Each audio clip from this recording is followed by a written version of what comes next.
Hi there folks, this is just a quick short time lapse of me weeding our asparagus patch, and I wanted to take a quick minute to talk to you about on the topic. I will be making a full-length video about our asparagus in the coming week, but now I just wanted to encourage everyone who is intimidated by asparagus by sharing quickly our experience with this plant.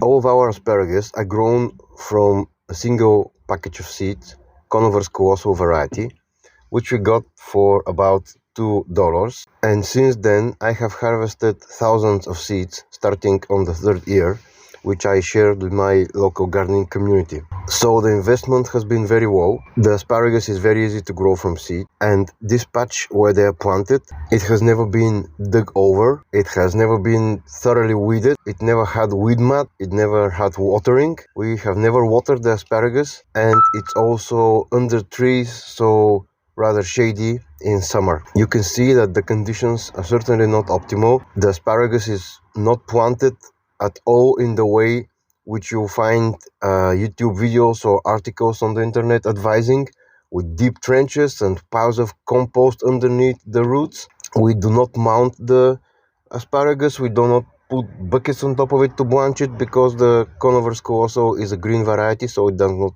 need blanching, and we only try to mulch the whole area once a year. The weeding which you see me doing now is usually done once a year, or as in this case, I haven't weeded for 2 years. All of those conditions which can be considered a downside, they don't really interfere with the asparagus. Sure, we don't get massive yields, we don't get buckets of asparagus spears, and we certainly don't get those very thick spears which you find in the shops.